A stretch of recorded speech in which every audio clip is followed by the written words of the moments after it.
Good morning, hey everyone. If you into history, military tech, or just love a good story, this one for you. Dive into the wild tale of the German Ferdinand tank destroyer, a beast of a machine from World War II that became a legend. So, the Ferdinand, America meet the iron beats of World War II. Picture this: the chaos of World War II, tanks rambling across battlefields, smoke rising in the middle of it all, a massive German machine designed to crush anything in its path.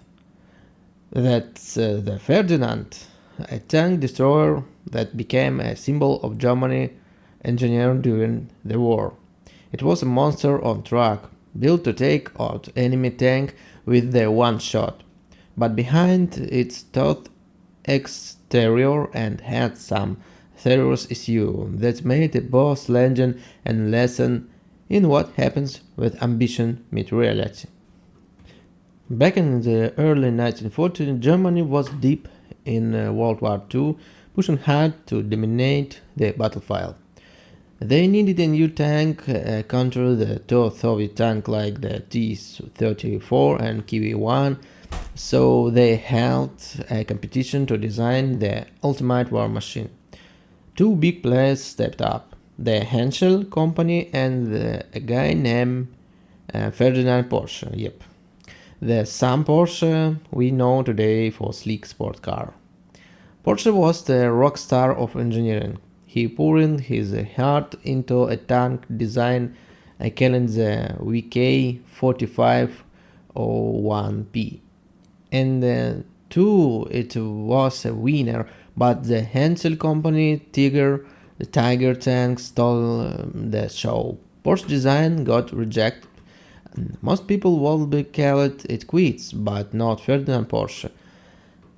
He wasn't about to let it go to waste. Made spending years designing a tank only to have an turned down. What would he do? Porsche didn't give up. He had 91 tank chassis sitting around from his failed project and he decided to turn them into something new and tank destroyer. This how the Ferdinand was born. It was just a backup plan. It was a bold move to create a machine that could scare the pants off enemy tank crew. And guess what? It kind of worked. Here's a fun fact: the machine was originally called Elephant, German, for elephant because it was huge and powerful. But soldier and documentals started calling it Ferdinand after its create. They're rare for war machine to get a personal name like that. It gave the Ferdinand a special place in history, like it carried a piece of Porsche spirit. The Ferdinand claims to five was its massive guns and 88 mm Pak 43 to L 71. This the thing was a beast. It could blast through almost any tank armor was ever a mile away. Back then, that was a game changer. A Soviet T-34 tank, which gave a German headache early in the war, didn't stand a chance against this gun. But fact, this gun wasn't even meant for tank at first. It was designed to shoot down planes as an anti-aircraft weapon. But the Germans realized it could be a tank killer, so they tweaked it stuck it on the Ferdinand. It could take out heavy tanks like the Soviet Kiwi-1 with a single shot, but whenever tank like the Soviet S-2 or American Pershing showed up, even the Ferdinand guns start to struggle. The big gun was awesome, but it came with problem. It was so heavy that the Ferdinand chassis had to be beefed up just to carry it. Plus, it needed skilled crews who could time the reload quickly. In the course of war, finding those skilled guys wasn't always easy, especially as the Germans started losing experienced soldiers. The Ferdinand's front armor was unreal, 200 millimeters thick. That's like a steel ball twice as thick as most tank back then. Soviet guns like the 76 millimeters one on T-34 tank often bounced right off. The Ferdinand could sit there, take hits and keep firing back like it didn't care. But here the catch: while the front was a fortress, the sides were a lot weaker, with only 80 mm of armor. If enemy tanks or infantry got round to the side or rear, the Ferdinand was trouble.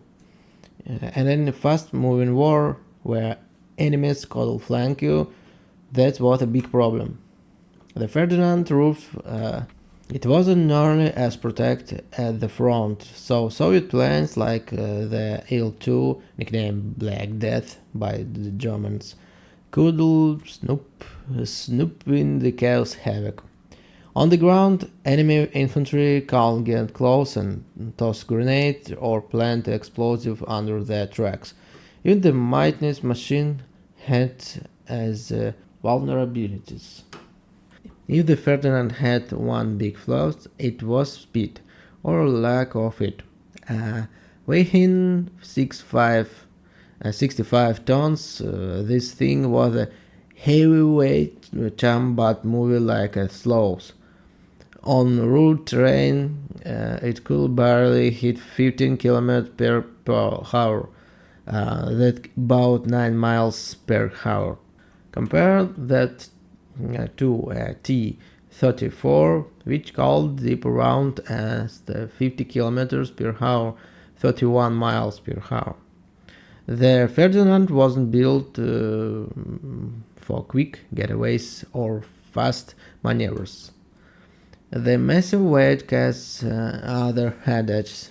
If the Ferdinand broke down, and they did thanks to their complex design, it was a nightmare to fix. The tracks and suspensions weren't built for the kit of strength, and when Thompson broke, good luck moving it. 5 tons trucks could away drags a 65-ton Ferdinand out of the mud. Crew often had to blow up their own machine to keep them from falling into the enemy hand. Imagine being stuck in a gained steel box, unable to move with the enemy closing. It's not fun. The Ferdinand weight didn't just mess things up on a battlefield, it was a logistic disaster. Transporting one by train required special heavy-duty platform. On regular roads or bridge, forget it. Most bridges could handle 65 tons, and dirt roads turned into swamp under those tracks. To understand why Germany built something like the Ferdinand, let's talk about the bigger picture. In 1940, Germany's economy was a stretched thing. They started the war banking on quick victory, blitzkrieg, or lightning war. But by 1941, after failing to take Moscow and with the USA joining to fight, things got messy. Germany was running low on steel, fuel, and works. The Ferdinand was a desperate move to outmatch the Allies' number with equality. Germany hoped a few super powerful machines could turn the tide. But here the kicker: building one Ferdinand cost about 650,000 Reichsmark. It's millions in today's dollars. For comparison, a Soviet T-34 was way cheaper and easier to churn out. The USA was pumping out Sherman's tank like they were candy, while Germany struggled to keep up. By 1943, when Ferdinand hit the battlefield, German factories were getting bombed by Alliance planes and resources were scarce. The Allies, meanwhile, had mastered mass production.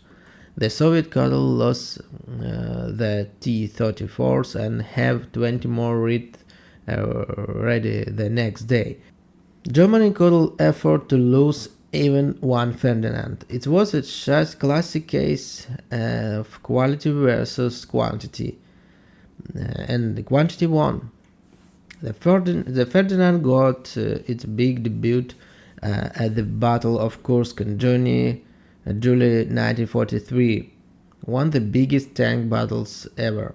The Germans had high hopes, and in some fight the Ferdinand delivered.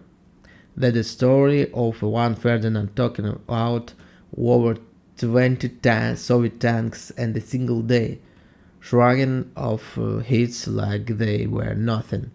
The thing, front armor and monster gun were no joke.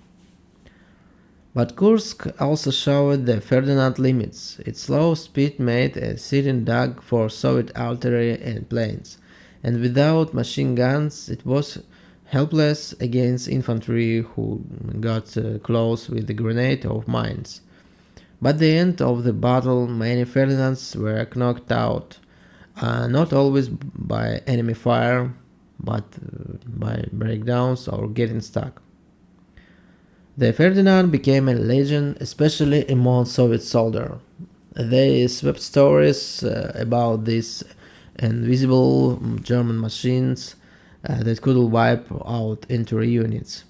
But the truth was less glamorous. Many Ferdinands were lost because they broke down, got stuck, or were outmaneuvered. Still, the fear its inspiration was real. Out of the 91 Ferdinands built, only a few survived the war. Most were destroyed, abandoned, or captured. You can see one in a museum in Kubinka near Moscow, a rust remind of a time when engineers tried to build the ultimate weapon. It's like a time capsule showing us that it happened when big dreams meet harsh reality. The Ferdinand story teaches us that even that the cool stage isn't enough on its own. A great weapon needs to be reliable, mobile, and backed by solid strategy. That lesson still matters today as the countries spend billions on drone, AI, and the next-gen weapon. The Ferdinands remind us to balance ambition with it practically. The Ferdinand wasn't perfect, but it was unforgettable. It's a tale of genius, guns and glitches, a machine that aimed for the star but got stuck in the mud. It's a bit of history that makes us think about what we are capable of and what holds us back. Hey, if you love this deep dive into the Ferdinand, hit that follow button for more stories about history, that and the people who slept outward. Drop a comment below, tell us what do you think about the Ferdinand, was a masterpiece or mess, what other war machine do you want to hear about? Let's keep the conversation going. Thank you and bye bye.